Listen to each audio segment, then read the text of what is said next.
Hare Krishna, Krishna Krishna, Hare Hare, Hare Ram, Ram Ram, Hare Hare. Nama Om Vishnu Padaya Krishna Pristhaya Bhutale Srimate Bhaktivedanta Swami Namine Namaste Saraswati Devi Gauravani Pracharine Nirvishesha Shunyavadi Paschatya Deshatarine. His Divine Grace Abhay Charanarvind Bhaktivedanta Swami Srila Prabhupada की जय। ग्रंथराज श्रीमद् भगवत गीता यथारूप की जय। परम सौभाग्य है कि आज से हम श्रीमद् भगवत गीता यथारूप को प्रारंभ करने वाले हैं। और वैसे तो आपने बहुत सारी भगवत गीता पढ़ी होंगी, उससे पहले भी हो सकता है प्रवचन भी सुने होंगे, लेकिन आज से हम जो श्रीमद् भगवत गीता के लेक्चर्स प्रारंभ करने वाले हैं वो स्पेशल है। स्पेशल कैसे है? क्योंकि हम श्रील प्रभुपाद जी के इस यथारूप ग्रंथ के प्रत्येक शब्द को समझने वाले हैं। श्रील प्रभुपाद जी कहते हैं, my books are as in ocean. हम मेरे शास्त्र कैसे हैं? जैसे एक समुद्र होता है ना, ऐसे। और समुद्र के अंदर जो ऊपर ऊपर तैरते हैं ना, उनको सिर्फ मछली झींगे मिलते हैं, और जो अंदर डुबकी लगाता है उसे क्या मिलते हैं? उसे रत्न मिलते हैं, उसे हीरे मिलते हैं। तो आज से हम उन्हीं हीरे जवाहरात को अपने जीवन में लाने के लिए, अपने आध्यात्मिक जीवन में उन्नति करने के लिए श्रीमद् भगवत गीता के रहस्यों को समझने के लिए पढ़ने का प्रयास करेंगे। तो बहुत ही महत्वपूर्ण है हम श्री प्रभुपाद जी के लिखे हुए एक एक शब्द को समझेंगे कि श्री प्रभुपाद जी का क्या मूड है। ये भक्ति शास्त्री कोर्स में जो लेक्चर कराया जाता है ना, उनका प्रथम जो उद्देश्य है वो क्या है? श्रीला प्रभुपाद जी के मूड और मिशन को समझना। क्योंकि वैसे तो बहुत सारे टीकाकार हैं जो श्रीमद् भगवत गीता और अन्य शास्त्रों की टीकाएं करते हैं, लेकिन आज की परिस्थिति में यदि किसी को भक्त बनाना है ना, तो उसके लिए सिर्फ एक भक्त की जो टीका है श्रीमद् भगवत गीता पर, वही बना सकते। क्योंकि हम देखते हैं हजारों लोग भगवत गीता भी पढ़ते हैं, उन पर प्रचार भी करते हैं, लेकिन भक्ति का तो भी नहीं आता उनको। और श्री प्रभुपाद जी ने अपनी रातों की नींद खराब करके पूरी रात जागकर इतनी मेहनत करके इन शास्त्रों को हमारे लिए लिखा है। और अगर हम इनको सही तरह से पढ़ेंगे भी नहीं तो हम कितने एहसान फरामोश है ना। तो हमें बहुत ही अच्छी तरह से श्रीमद् भगवत गीता को एक एक शब्द को समझ के पढ़ना है। तो आज से हम प्रारंभ करते हैं। श्रीमद् भगवत गीता का प्रथम जो वस्तु श्री प्रभुपाद जी ने दी है वो है आमुख। आमुख का मतलब क्या होता है कि भगवत गीता जो भगवान ने दी है वो देने के पीछे उद्देश्य क्या था? उद्देश्य तो भक्त बनाना था, वो अलग है, लेकिन वो सिचुएशन क्या थी? क्या ऐसा हुआ था कि कृष्ण को, अर्जुन को श्रीमद् भगवत गीता सुनानी पड़ी? तो श्री प्रभुपाद जी बहुत ही सुंदर रीति से बताते हैं इस चीज को कि प्रथम पृष्ठभूमि जो है, पहले पृष्ठभूमि पढ़ते। पृष्ठभूमि में श्री प्रभुपाद जी कहते हैं कि यद्यपि भगवत गीता का व्यापक प्रदर्शन और पठन होता रहा है, करते रहते हैं, किंतु मूलतः यह संस्कृत महावाक्य महाभारत की एक घटना रूप में प्राप्त हुआ। एक ऐसा कुछ हुआ था महाभारत में कि भगवान को श्रीमद् भगवत गीता बतानी पड़ी। महाभारत में वर्तमान कलयुग तक की घटनाओं का विवरण मिलता है। इस युग के प्रारंभ में आज से लगभग 5000 वर्ष पूर्व भगवान श्री कृष्ण ने अपने मित्र तथा भक्त अर्जुन को यह भगवत गीता प्रदान की। उनकी यह वार्ता, जो मानव इतिहास की सबसे महान दार्शनिक तथा धार्मिक वार्ता है। तो यहाँ पर ये समझने की बात है कि यूं तो बहुत सारे मित्रों की वार्ता होती रहती है, लेकिन अगर कोई भगवत गीता को ये समझ के पढ़ता है कि दो मित्र हैं, उनकी आपस में डिस्कशन है, एक बोलता है मुझे युद्ध नहीं करना, दूसरा बोलता है नहीं नहीं तुम्हें युद्ध करना चाहिए, तो ऐसा नहीं है। बेशक महाभारत के अंदर श्रीमद् भगवत गीता तो दिया गया है, लेकिन ये मानव इतिहास की सबसे महान दार्शनिक तथा धार्मिक वार्ता है। उस महायुद्ध के शुभारंभ के पूर्व जो धृतराष्ट्र के 100 पुत्रों तथा उनके चचेरे भाई पांडवों के मध्य में हुआ था। धृतराष्ट्र के 100 पुत्र दुर्योधन, दुशासन इत्यादि और पांडव के 5 पुत्र युधिष्ठिर, भीम, अर्जुन, नकुल और सहदेव, इनके बीच में युद्ध हुआ था। और श्री प्रभुपाद जी बहुत सुंदर बताते हैं, बहुत ही संक्षिप्त में महाभारत का पूरा एक सीन। आज आप महाभारत के उस इतिहास में खड़े हैं और देखिए क्या हुआ था। श्री प्रभुपाद जी कहते हैं, धृतराष्ट्र तथा पांडव भाई भाई थे, जिनका जन्म कुरुवंश में हुआ था और जो राजा भरत के वंशज थे, जिनके नाम पर ही भारत नाम पड़ा। चूंकि बड़ा भाई धृतराष्ट्र जन्म से अंधा था, अतएव राज सिंहासन उससे न मिलकर उसके छोटे भाई पांडव को मिला। पांडव की मृत्यु बहुत ही कम आयु में हो गई, अतः उसके 5 पुत्र युधिष्ठिर, भीम, अर्जुन, नकुल तथा सहदेव धृतराष्ट्र की देख रेख में रख दिए गए, क्योंकि उसे कुछ काल के लिए राजा बना दिया गया था। क्योंकि पांडव की मृत्यु हो गई थी, बच्चे सारे छोटे थे, तो तब तक के लिए राज सिंहासन किसको दिया गया? धृतराष्ट्र को। और धृतराष्ट्र क्योंकि अंधे थे, उसको तो धर्म का भी ज्ञान नहीं था, नेत्रों से भी अंधे थे और बुद्धि से, लेकिन सारे जो पुत्र थे पांडव के, वो उनकी देखरेख में रख दिए गए थे। इस तरह धृतराष्ट्र तथा पांडव के पुत्र एक ही राजमहल में पले बड़े हुए। दोनों ही को गुरु द्रोणाचार्य द्वारा सैन्य कला का प्रदर्शन दिया गया, प्रशिक्षण दिया गया और पूज्य भीष्म पितामह उन्हें सलाह देते थे। भीष्म पितामह पांडव और कौरव दोनों को बताते थे, कि उनको गाइड करते थे। इतने पर भी धृतराष्ट्र का सबसे बड़ा पुत्र दुर्योधन पांडवों से घृणा और ईर्ष्या करता था और अंधा था, दुर्बल हृदय। धृतराष्ट्र पांडव पुत्र के बजाय अपने पुत्र को राज्य का उत्तराधिकारी बनाना चाहता था। और धृतराष्ट्र भी चाहते थे कि मेरे पुत्र बने राज्य का, मैं नहीं बना, पर मैं तो अंधा था, मेरे पुत्र तो अंधे नहीं है, तो राज्य किसको मिलना चाहिए? दुर्योधन को मिलना चाहिए। इस तरह धृतराष्ट्र के परामर्श से दुर्योधन ने पांडवों के युवा पुत्रों को जान से मार डालने के षड्यंत्र रचे, बहुत सारे षड्यंत्र। कभी उनको जहर के लड्डू खिलाते थे, तो कभी लाक्षागृह में भेज देते थे, तो कभी कभी किसी तरह से उनको मारने के षड्यंत्र। पांडव जो हैं, अपने चाचा विदुर तथा अपने ममेरे भाई श्री कृष्ण के संरक्षण में रहने के कारण अपने प्राणों की रक्षा करते रहे।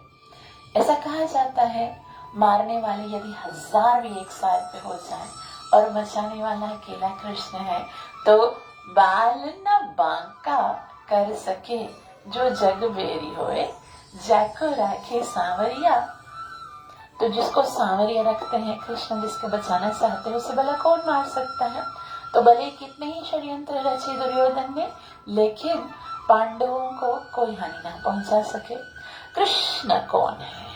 आज श्री प्रभुपाद जी कृष्ण के विषय में बताना प्रारंभ कर रहे हैं कि कृष्ण कोई सामान्य व्यक्ति नहीं है, अपितु साक्षात परम ईश्वर है, जिन्होंने इस धरातल पर अवतार लिया था और अब एक राजकुमार की भूमिका अदा कर रहे थे।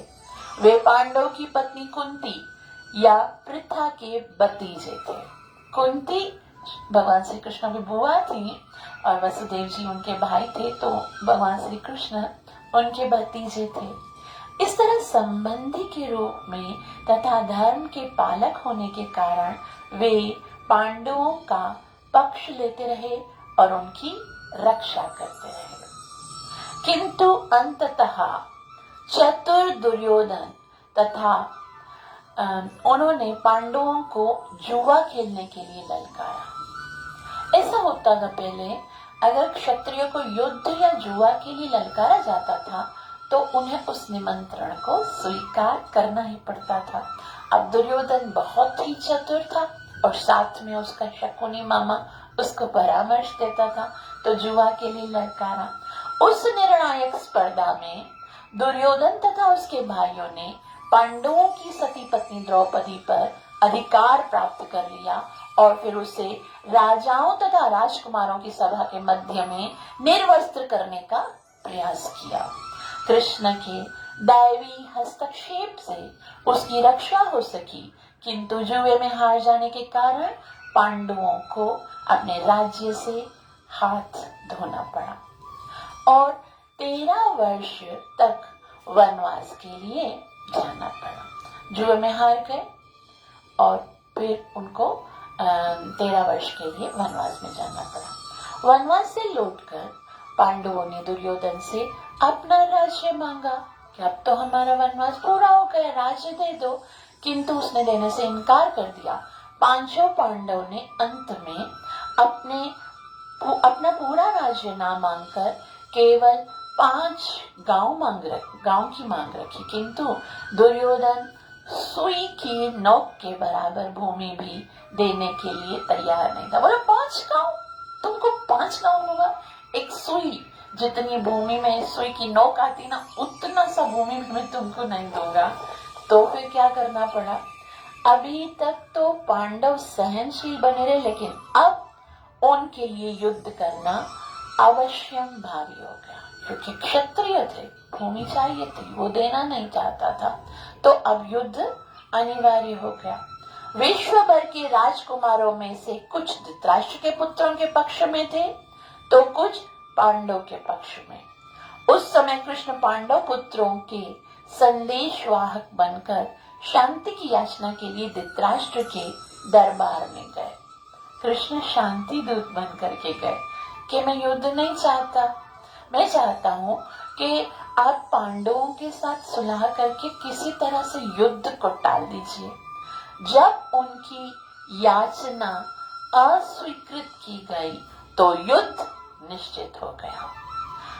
अत्यंत सचरित्र पांडवों ने कृष्ण को भगवान के रूप में पहचान लिया था, किंतु धृतराष्ट्र के दुष्ट पुत्र उन्हें नहीं समझ पाए थे। फिर भी कृष्ण ने विपक्षियों की इच्छा अनुसार ही युद्ध में सम्मिलित होने का प्रस्ताव रखा। दोनों जो योद्धा थे वो भगवान के पास सहायता लेने के लिए गए और भगवान श्री कृष्ण विश्राम कर रहे थे। पहले दुर्योधन आया और दुर्योधन कृष्ण के सर के पास बैठ गया। फिर अर्जुन आए और भगवान के चरणों के पास बैठ गए। जब भगवान की आंख खुली, अर्जुन को देखा। अर्जुन, तुम आए हो, बोलो मैं तुम्हारी क्या सहायता कर सकता हूँ? दुर्योधन पीछे से, मैं भी आया हूँ वासुदेव, पहले मैं आया था। कृष्ण कहता है पहले तो मैंने अर्जुन को देखा था, लेकिन फिर भी मैं तुम्हारे सामने हूँ। मैं तो युद्ध नहीं करूंगा, हथियार नहीं उठाऊंगा और युद्ध में किसी तरह से भाग नहीं लूंगा, और एक तरफ मैं हूँ और एक तरफ मेरी नारायणी सेना है। मैं निहत्था युद्ध भी नहीं करूंगा और मेरी नारायणी सेना सशस्त्र है। तुम दोनों को जिस चीज को उठाना है, जिसको चॉइस करना है, कर सकते हो। और क्योंकि अर्जुन छोटा भाई है तो अर्जुन को पहले यह अधिकार मिलना चाहिए कि वो पहले चॉइस करे।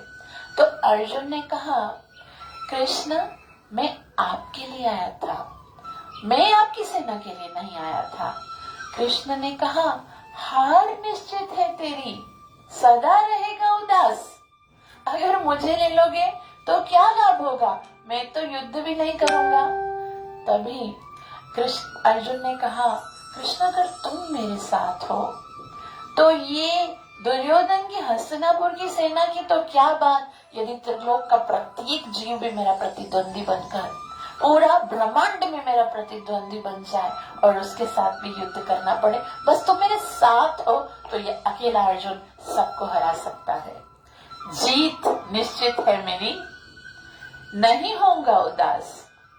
मुझे क्या आवश्यकता है इस सेना की जो माखन चोर है मेरे पास।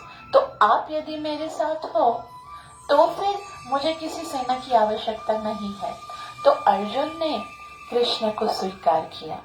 श्री प्रभुपाद जी आगे कहते हैं कि इस प्रकार कृष्ण अर्जुन के सारथी बने और उन्होंने सुप्रसिद्ध धनुर्धर का रथ हांकना स्वीकार किया। ये है भगवान। वो भगवान होकर भी सारथी बनने के लिए तैयार हैं, कुछ भी कर लेते हैं अपने भक्तों के लिए। इस तरह हम उस बिंदु तक पहुंच जाते हैं जहां से भगवत गीता का शुभारंभ होता है। श्री प्रभुपाद जी अब हमें कुरुक्षेत्र के मैदान में लेकर आ गए हैं। दोनों ओर की सेना युद्ध के लिए तैयार खड़ी है और धृतराष्ट्र अपने सचिव संजय से पूछ रहा है कि मेरे और पांडवों के पुत्रों ने क्या किया। इस तरह सारी पृष्ठभूमि तैयार है। आवश्यकता है केवल उस अनुवाद तथा भाष्य के विषय में संक्षिप्त टिप्पणी की। सब कुछ तैयार हो गया। अब क्या होगा, युद्ध नहीं होगा, पहले क्या होगा, भगवत गीता बताई जाएगी। श्रीमद् भगवत गीता के अंग्रेजी अनुवाद में यह सामान्य प्रवृत्ति पाई जाती है कि वे अपनी विचारधारा तथा दर्शन को स्थान देने के लिए कृष्ण को ताक पर रख देते हैं। कृष्ण उसके अंदर होता ही नहीं है। भगवत गीता की टिप्पणी है और कृष्ण को बहुत दूर करके रख दिया जाता है।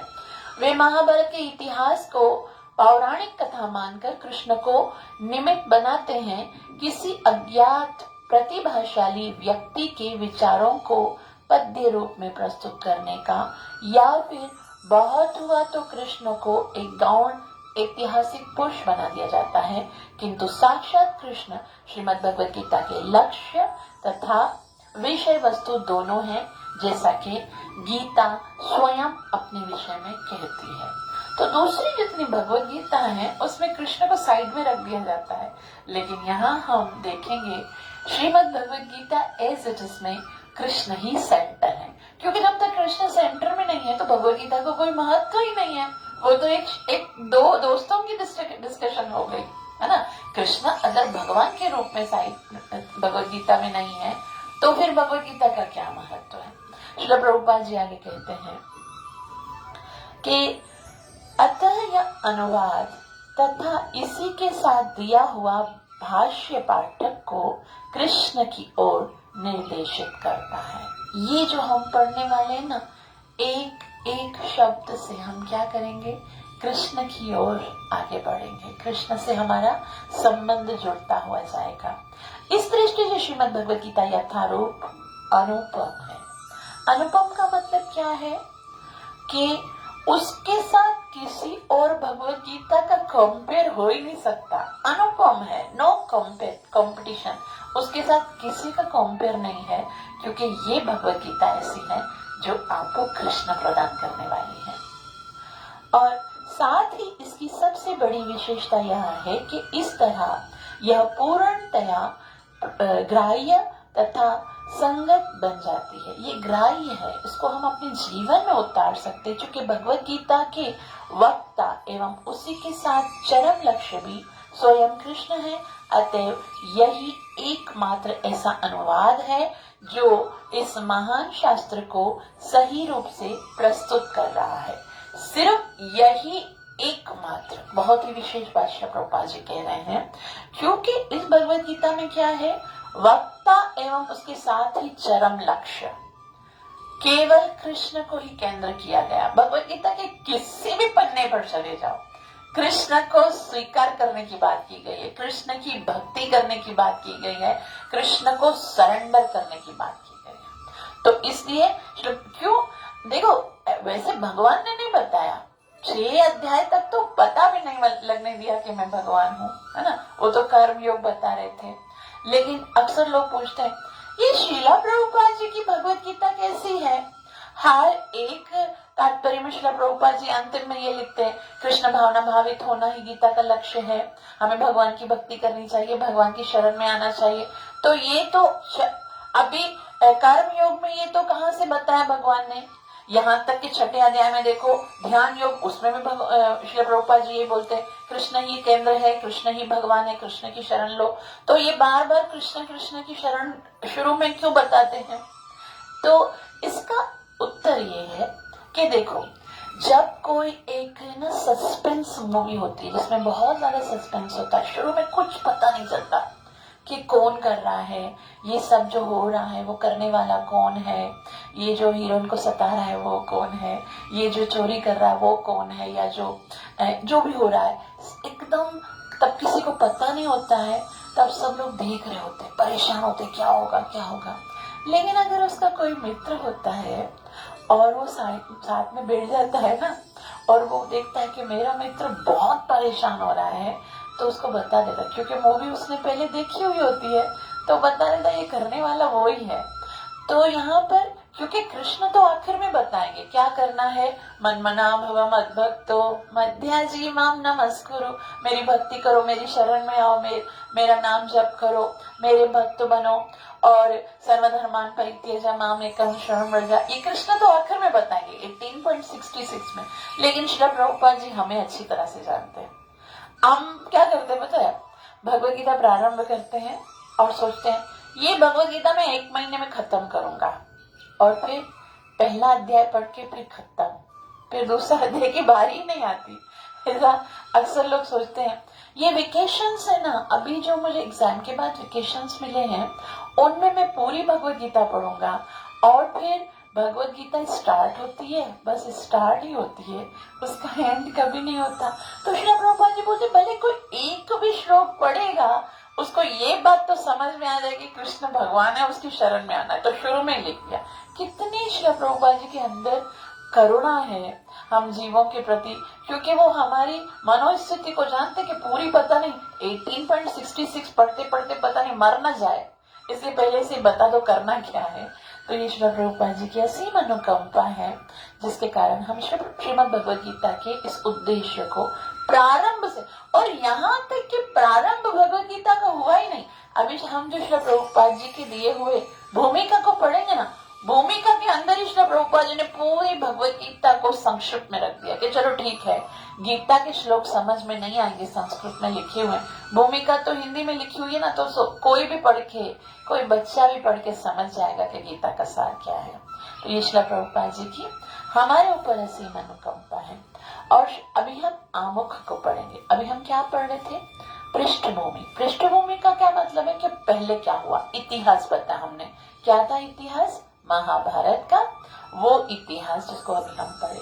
अब आमुख में श्री प्रभुपाद जी वर्णन कर रहे हैं कि पहले मैंने ये जो भगवत गीता लिखी ना, तो उसको बहुत संक्षिप्त कर दिया गया था, लेकिन ना मुझे पसंद नहीं लगा। श्री प्रभुपाद जी कहते हैं वो मुझे अच्छा नहीं लगा, क्योंकि बहुत सारी इंपॉर्टेंट चीजें उसमें से स्किप कर दी गई।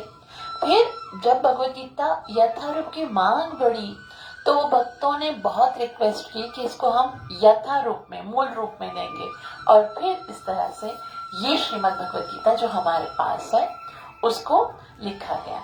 और फिर श्री प्रभुपाद जी कहते हैं ये भगवत गीता कैसी है, बहुत सुंदर बात बता रहे हैं कि हमारा कृष्ण भावनामृत आंदोलन मौलिक ऐतिहासिक दृष्टि से प्रमाणिक, सहज तथा दिव्य है। तो इसके अंदर 3 क्वालिटीज, एक तो क्या है, मौलिक है, मतलब ये जो प्रोडक्ट प्रमाणिक है। प्रमाणिक का मतलब होता है ये बिल्कुल सिद्ध है, प्रोडक्ट जो हम दे रहे हैं वो प्योर है। अब देखो, हम हमेशा चाहते हैं ना, हर कोई व्यक्ति चाहे वो खुद कितना बेईमान हो, लेकिन चाहेगा कि मैं जो प्रोडक्ट लेने के लिए जाऊं तो मुझे वो प्योर प्रोडक्ट मिले। तो ये कैसा है? प्रामाणिक है। प्रामाणिक है अर्थात सबने स्वीकार किया है। और कभी कभी ऐसा होता है जो प्रोडक्ट प्योर होता है वो बहुत ही मुश्किल से प्राप्त मिलता है। मुश्किल से मिलता है ना, हर जगह पर इजीली नहीं मिलता। लेकिन श्री प्रभुपाद जी बोलते हैं ये प्रामाणिक है लेकिन सहज है और आसानी से समझ में आ जाएगा तथा, और कोई चीज आसानी से समझ में आ जाती है तो वो इतना मतलब चीप होती है। लेकिन श्री प्रभुपाद जी कहते हैं ये क्या है? प्रामाणिक, सहज तथा दिव्य है। दिव्य मतलब इजी है। ये श्रीमद् भगवद गीता, ये कृष्ण भावना अमृत, it is very easy but not cheap. ये आसानी से मिलेगा, प्रामाणिक है, लेकिन ये चीप नहीं है, ये बहुत दिव्य है। ये इसलिए श्री प्रभुपाद जी कहते बहुत ही सुंदर तरीके से इसकी रचना की गई है। इसलिए सब कोई इसको लेने के लिए उत्सुक थे, क्योंकि सब पहले यंगस्टर्स आए थे। श्री प्रभुपाद जी जब अमेरिका में गए थे तो कुछ यंगस्टर आए, फिर उनको देख के उनकी माताएं, उनको देख के उनके ग्रैंड पास, तो इस तरह से हर एज के लोग जो सीरियस हैं, जो कृष्ण प्राप्ति करना चाहते हैं, उनको इस श्रीमद् भगवद गीता ने आकर्षित किया। आगे श्री प्रभुपाद जी कहते हैं कि सब लोग भाग्यशाली हैं कि मैंने अमेरिकी लोग बहुत भाग्यशाली हैं कि मैंने अमेरिका की कृष्ण भावनामृत आंदोलन में शुभारंभ किया। सब लोग मुझे ऐसे कहते थे। लेकिन श्री प्रभुपाद जी बहुत ही सुंदर यहाँ पर कह रहे हैं कि इसका श्रेय मुझे नहीं जाता। ये होती है हम्बलनेस। इतना सारा कार्य किया श्री प्रभुपाद जी ने, एक एक शब्द को शब्दार्थ लिखा, ट्रांसलेशन लिखा, तात्पर्य लिखा, रातों को जाग जाग के लिखा। फिर भी क्या कहते हुए कहते हैं, किंतु इस आंदोलन के आदि प्रवर्तक तो स्वयं भगवान कृष्ण है। ये आंदोलन मैंने थोड़ी शुरू किया, चैतन्य महाप्रभु का मिशन है कि पृथ्वी त्याची यत नगर आदि ग्राम सर्वत्र प्रचार होए वे मोरा नाम। वो मिशन उनका है, आदि प्रवर्तक तो वो है। मैं तो बस एक सैनिक हूँ, आगे बढ़ रहा हूँ। और क्योंकि यह आंदोलन बहुत काल पूर्व प्रवर्तित हो चुका था और परंपरा द्वारा यह मानव समाज में चलता आ रहा है, इसलिए यदि इसका किंच मात्र श्रेय है तो वह मुझे नहीं अपितु मेरे गुरु कृष्ण कृपा मूर्ति ओम विष्णुपाद परमहंस परिविज आचार्य 108 श्री श्रीमद भक्ति सिद्धांत सरस्वती गोस्वामी महाराज प्रभुपाद के कारण है। तो यहाँ श्री प्रभुपाद जी हमें एक बात सिखाते हैं कि कुछ भी हम अगर आध्यात्मिक जीवन में उन्नति करते हैं तो उसका श्रेय हमें लेने का अधिकार नहीं होता, क्योंकि ये गुरु की शक्ति होती है जिसके द्वारा हम वो कार्य कर सकते हैं। गुरु और कृष्ण जिसको शक्ति प्रदान करते हैं वही कर सकता है। हमारे अंदर कोई योग्यता नहीं है। इसलिए श्री प्रभुपाद जी कहते हैं यदि इसका किंचित मात्र श्रेय है तो किसको है? मुझे नहीं है, मेरे गुरु महाराज को है।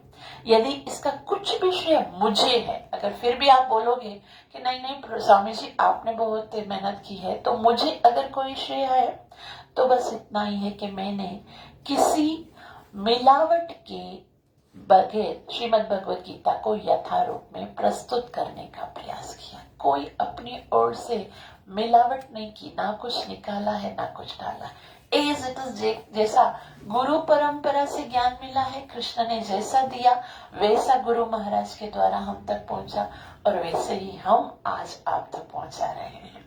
तो श्री प्रभुपाद जी कहते हैं मेरे इस प्रस्तुतिकरण के पूर्व श्रीमद् भगवद गीता के जितने भी अंग्रेजी संस्करण निकले हैं उनमें व्यक्ति महत्व आकांक्षा को व्यक्त करने का प्रयास किया गया, अपनी कुछ न कुछ इच्छाएं आकांक्षाएं, किंतु श्रीमद् भगवद गीता यथारूप प्रस्तुत करते हुए हमारा प्रयास भगवान कृष्ण के संदेश यानी मिशन को प्रस्तुत करना रहा।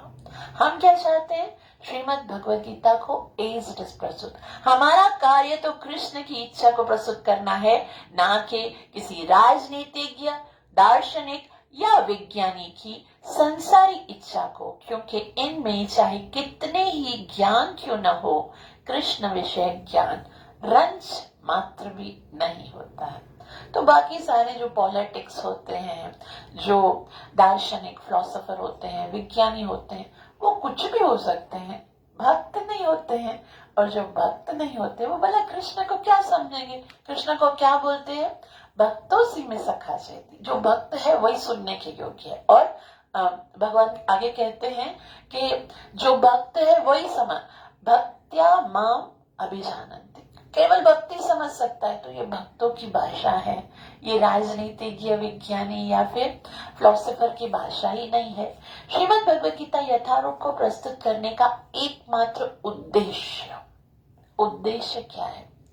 जो लिख रहा है या जो बोल रहा है उसका उद्देश्य क्या है, वो ज्यादा महत्वपूर्ण है। अब यहाँ पर कोई अगर ऐसा कोई व्यक्ति जो आपको सुना रहा है कि इसकी बदली में मुझे धन मिलेगा या इसकी बदली में मुझे फेम मिलेगा, तो वो उद्देश्य केवल उसकी अपनी वासना को पूरा करना है। वो भगवत गीता सुनाने का वास्तविक उद्देश्य नहीं हो सकता। श्रील प्रभुपाद जी क्या कहते हैं? भगवत गीता प्रस्तुत करने का एकमात्र उद्देश्य बद्ध जिज्ञासुओं को उस उद्देश्य का मार्गदर्शन करना है जिसके लिए कृष्ण इस धराधाम पर ब्रह्मा के एक दिन में एक बार अर्थात प्रत्येक 1000 चतुर्युगी के बाद अवतार लेते हैं। श्रीमद् भगवद गीता में इस उद्देश्य का उल्लेख हुआ है। 8 अरब 64 करोड़ वर्ष जो है ना, ब्रह्मा जी का एक दिन होता है और एक दिन में भगवान जो है वो एक बार आते हैं और हमें उसी रूप में ग्रहण, भगवान जो संदेश देते हैं उसी रूप में ग्रहण कर लेना चाहिए। अन्यथा श्रीमद् भगवद गीता तथा उसके वक्ता भगवान कृष्ण को समझने का कोई अर्थ नहीं है। भगवान क्यों आए हैं? भगवान बद्ध जीवों को इस बद्ध दशा से छुड़ाने के लिए आए हैं और कृष्ण को भगवान रूप में समझना होगा जिस तरह से कृष्ण के प्रथम शिष्य अर्जुन ने समझा है। यदि हम श्रीमद् भगवद गीता पढ़ते हुए कृष्ण को भगवान नहीं समझते हैं, बस गीता पढ़ लेते हैं, तो कोई लाभ नहीं होने वाला। इसलिए जैसे कृष्ण की गीता सुनते हुए अर्जुन ने समझा, ऐसे हमको समझना है। श्री प्रभुपाद जी कहते हैं प्रत्येक व्यक्ति को यह जान लेना चाहिए कि जीव जो हम हैं, जीव नित्य दास है और जब तक वह कृष्ण की सेवा नहीं करेगा तब तक वह जन्म मृत्यु के चक्कर में पड़ा रहेगा। क्या करना है उसको जन्म मरण के चक्कर से छूटने के लिए? कृष्ण की सेवा करनी है। यहाँ तक कि मायावादी चिंतक को भी इसी चक्र में पड़ना होगा।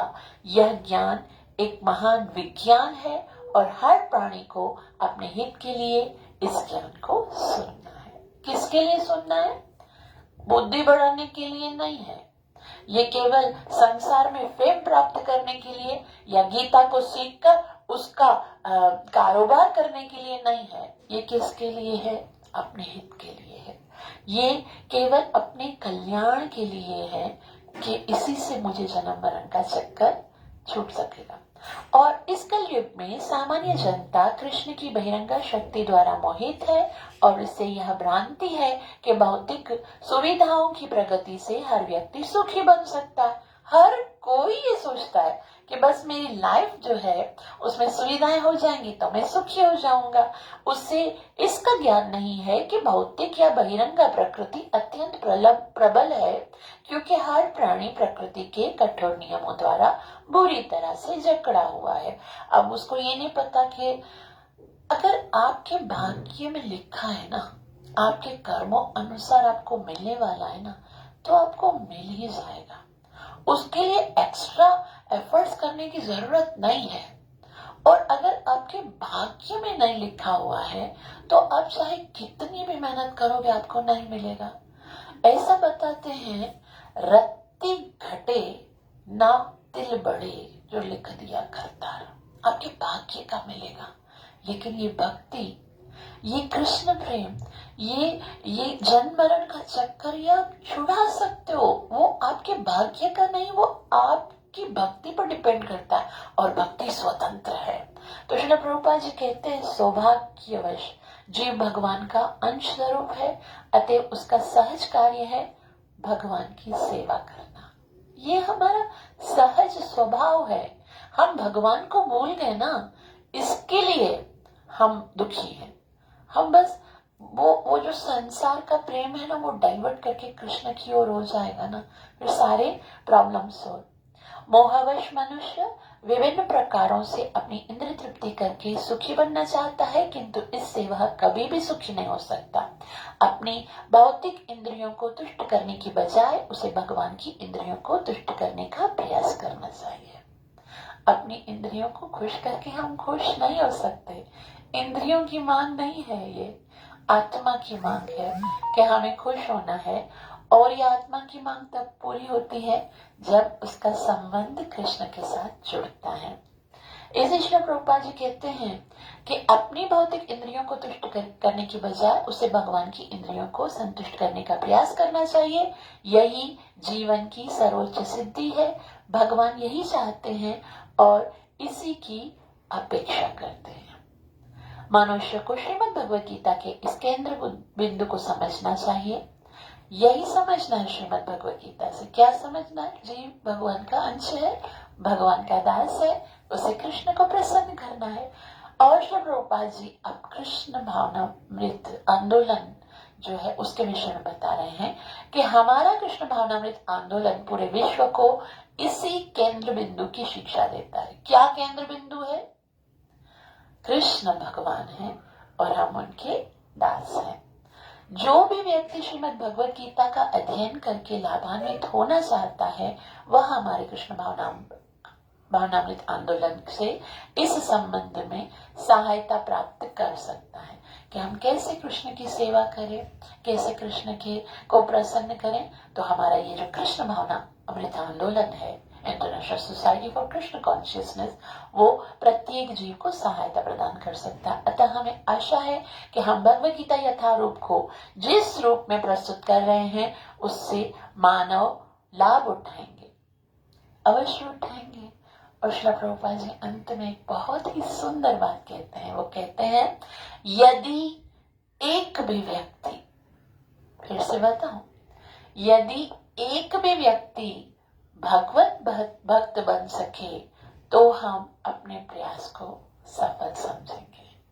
तो ये जो इतनी सारी मेहनत श्रील प्रभुपाद जी ने की है, श्रील प्रभुपाद जी ने कहा अगर तो एक भक्त भी बन जाएगा ना तो मैं समझूंगा मेरा प्रयास जो है वो सफल हो गया। इसका मतलब है भक्त बनना कोई सरल नहीं है, बहुत महत्वपूर्ण है। भक्त का मतलब होता है एक जीव आत्मा इतनी उच्च स्थिति पर आ जाएगी कि वो सबको भगवत धाम लेके जा सकती है। तो भक्त अगर एक भी बन जाता है, श्री प्रभुपाद जी बोलते हैं कि मैं उससे संतुष्ट हूं कि मेरा प्रयास हो गया। कृष्ण कृपा मुक्ति अभय चरणारविंद भक्ति वेदांत स्वामी श्रील प्रभुपाद की जय। और ये श्री प्रभुपाद जी ने 12 मई 1971 में सिडनी में ऑस्ट्रेलिया में लिखा था। अब हम भूमिका को पढ़ते हैं, ठीक है। आपको पूरा समय निकालना है इसके लिए, रोजाना सुनना है। और जितना समय आपको रोजाना 2 बजे कुछ सारे काम कंप्लीट करके यहाँ पर बैठ जाना है, ठीक है, ताकि हमको पूरा का पूरा कंसंट्रेशन के साथ भगवद गीता समझनी है। और उसमें क्या क्या हमें श्री प्रभुपाद जी बताते हैं, क्या क्या भगवान के हमारे लिए जो आदेश हैं जो हमारे जीवन को आनंदित कर सकते हैं, वो सबको समझना है। तो अब हम भूमिका को पढ़ते हैं। भूमिका में सबसे पहले क्या आता है? मंगलाचरण आता है। मंगलाचरण का क्या मतलब होता है? मतलब जो हमारे इस पथ में आने वाली जो रुकावटें हैं, जो बाधाएं हैं, वो समाप्त करने के लिए मंगलमय होना चाहिए। क्योंकि ऐसा होता है ना, हम कोई भी कार्य करते हैं तो उसके अंदर अवश्य कोई ना कोई रुकावटें होती हैं, है ना, कोई ना कोई ऑब्स्टिकल होते हैं। उसके लिए हमें बहुत सारी कृपा की आवश्यकता होती है। तो अगर हम ध्यान से मंगलाचरण करेंगे तो वो बाधाएं नहीं आएंगी। वो बाधाएं फिजिकल भी हो सकती है, मन और बुद्धि जो है वो टिकते नहीं है, मतलब वो मानसिक भी हो सकती हैं। तो ध्यान से मंगलाचरण करेंगे। एक एक श्लोक को पढ़ेंगे उसके अनुवाद के साथ। ओम अज्ञानतिमिरान्धस्य ज्ञानञ्जनाशलाकया चक्षुरुन्मीलितं येन तस्मै श्री गुरुवे नमः। श्री चैतन्य मनोभीष्टं स्थापितं येन भूतले स्वयं रूपः कदा मह्यं ददाति स्वपदान्तिकम्। अर्थात मैं घोर अंधकार, अज्ञान के अंधकार में उत्पन्न हुआ था और मेरे गुरु ने अपने ज्ञान रूपी प्रकाश से मेरी आंखें खोल दी। मैं उन्हें सादर नमस्कार करता हूँ। श्रील रूप गोस्वामी प्रभुपाद कब मुझे अपने चरण कमलों में शरण प्रदान करेंगे, जिन्होंने इस जगत में भगवान चैतन्य की इच्छा की पूर्ति के लिए प्रचार प्रयोजन मिशन की स्थापना की। वंदेहं श्री गुरु श्रीयुतापद कमलं श्रीगुरुन् वैष्णवांश श्रीरूपं साग्रजातं सहगण रघुनाथान्वितं तं सजीवं साद्वैतं सावधूतं परिजन सहितं कृष्ण चैतन्य देवं श्रीराधा कृष्ण पादा सहगण ललिता श्री विशाखान्वितं। मैं अपने गुरु के चरण कमलों को तथा समस्त वैष्णवों के चरण कमलों को नमस्कार करता हूँ। मैं श्रील रूप गोस्वामी तथा उनके अग्रज सनातन गोस्वामी एवं साथ ही रघुनाथ दास, रघुनाथ भट्ट, गोपाल भट्ट एवं श्रील जीव गोस्वामी के चरण कमलों को सादर नमस्कार करता हूँ। मैं भगवान कृष्ण चैतन्य तथा भगवान नित्यानंद के साथ साथ अद्वैत आचार्य गदाधर श्रीवास तथा अन्य पार्षदों को सादर प्रणाम करता हूँ। मैं श्रीमती राधा रानी तथा श्री कृष्ण को श्री ललिता तथा विशाखा सखियों के सहित आदर से नमस्कार करता हूँ।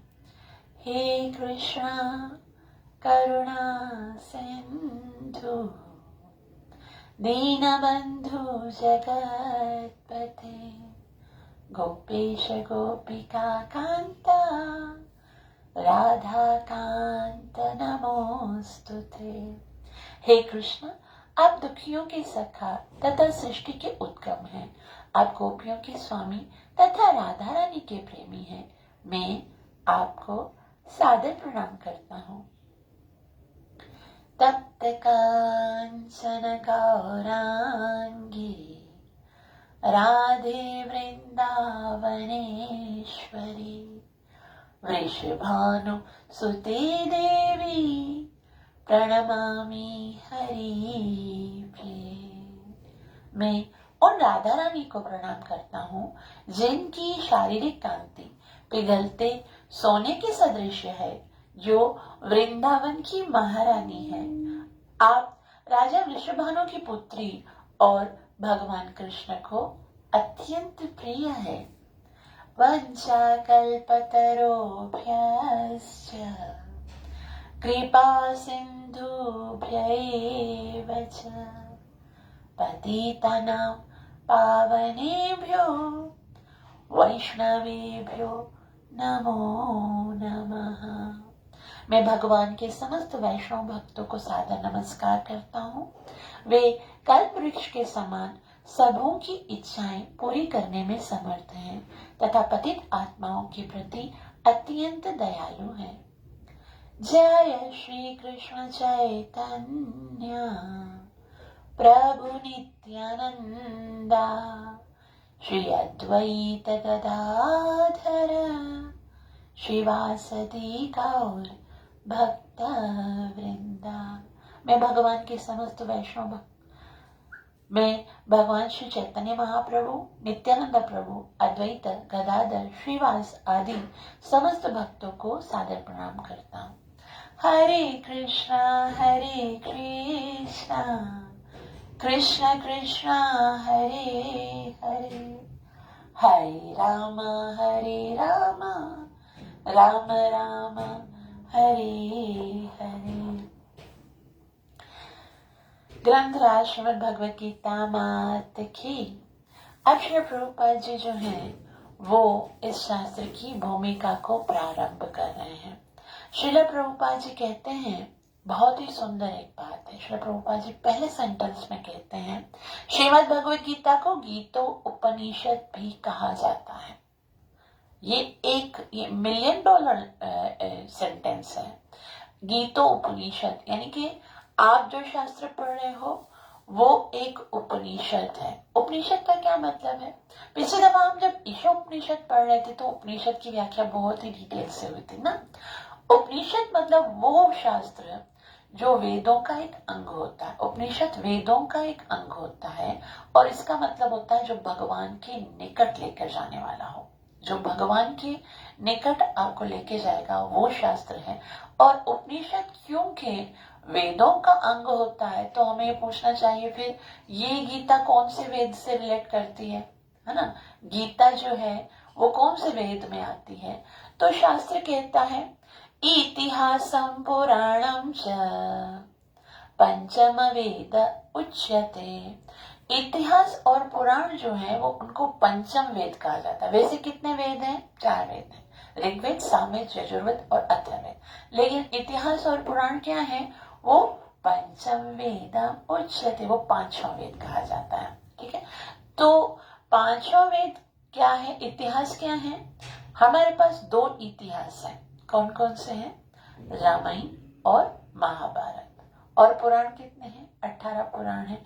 तो उन्हीं 2 इतिहासों में एक है महाभारत, और महाभारत के अंदर श्रीमद् भगवत गीता है। अर्थात वो महाभारत क्या है? पंचम वेद है और उसका ही भीष्म पर्व में जो है वो श्रीमद् भगवत गीता को बताया गया है, इसलिए इसको गीतोपनिषद कहा जाता है। यह वैदिक ज्ञान का सार है और वैदिक साहित्य का सर्वाधिक महत्वपूर्ण उपनिषद है। सारे वेदों का सार है, जितने भी वेद हैं। सर्वोपनिषदो गावो दुग्धो गोपाल नंदन। सारे उपनिषदों को, वेदों को गाय बनाकर भगवान श्री कृष्ण ने उसको दोहा है और उसमें से जो सार निकला है, दूध निकला है, वो है श्रीमद् भगवत गीता। निस्संदेह श्री प्रभुपाद जी कहते हैं कि श्रीमद् भगवत गीता के ऊपर पहले भी बहुत सारी टिप्पणियां हो चुकी हैं, बहुत सारी टीकाएं हो चुकी हैं। तो मुझसे किसी ने कहा, किसी महिला ने कहा कि भगवत गीता के बहुत सारे अंग्रेजी में तात्पर्य लिखे गए हैं, तो एक अंग्रेजी अनुवाद की संस्तुति चाहे कि भाई मुझे बताओ कि मैं उनमें से कौन सा पढ़ूं। लेकिन जब मैंने देखा तो कोई भी संस्कृति ऐसी नहीं थी श्रीमद् भगवत गीता में तो जिसमें कि श्रीमद् भगवत गीता को यथारूप में बता दिया गया हो। श्री प्रभुपाद जी कहते हैं कि निस्संदेह अमेरिका में भगवत गीता के अनेक अंग्रेजी संस्करण प्राप्त हैं, लेकिन जहां तक मैंने देखा केवल अमेरिका ही नहीं अपितु भारत में भी कठिनाई से, बहुत ही मुश्किल से कोई प्रामाणिक संस्करण मिलेगा। बहुत मुश्किल है। प्रामाणिक का मतलब है गीता पढ़ो और कृष्ण के हो जाओ। कितनी भगवत गीता हम पढ़ चुके हैं, क्या हमें कृष्ण के प्रति वो आकर्षण, वो प्रेम उत्पन्न होता है? जब तक श्रीमद् भगवत गीता एज इट इसको नहीं पढ़ेंगे ना, तब तक भक्त नहीं बनेंगे। ज्ञानी बन सकते हैं, ज्ञानी बन के गीता का कारोबार कर सकते हैं, लेकिन भक्त नहीं बन सकते। इसलिए श्री प्रभुपाद जी कहते हैं क्योंकि लगभग हर एक संस्करण में भाष्यकार ने भगवत गीता यथारूप के मर्म का स्पर्श किए बिना अपने मतों को व्यक्त किया है। क्या किया है? जो कृष्ण का मत है ना, गीता का जो वास्तविक मर्म है ना, उसको स्पर्श नहीं किया है, बल्कि सब अपने अपने कॉन्सेप्ट जो है वो यहाँ पर आके जो जो अपने अपने अजम्स हैं, जो अपनी अपनी मनोवृत्ति है, उसको बताने। तो श्रीमद् भगवत गीता क्यों पढ़ना है? ये श्रीमद् भगवत गीता यथारूप क्यों पढ़ना है? क्योंकि ये श्रीमद् भगवत गीता जैसा कृष्ण का मत है वैसा बताया गया, अपने मत को नहीं बताया गया। कृष्ण क्या चाहते हैं, कृष्ण कैसे आपको जन्म मरण के चक्कर से छुड़ाना चाहते हैं, वैसा एज इट इज बताया गया है। तो श्री प्रभुपाद जी बहुत ही सुंदर बात बताते हैं, श्रीमद् भगवत गीता का मर्म श्रीमद् भगवत गीता में ही व्यक्त है। जैसे एग्जाम्पल श्री प्रभुपाद जी यहाँ पर बहुत सुंदर देते हैं कि जब आप कोई दवाई लेते हो ना, तो दवाई के ऊपर लिखा हुआ होता है ना, direction for use, how to use this medicine, ऐसे लिखा होता है। या फिर क्या लिखा होता है कि use as prescribe by physician, ऐसे यूज करो जैसे कि आपको फिजिशियन ने बताया। तो फिजिशियन कौन है? स्वयं कृष्ण।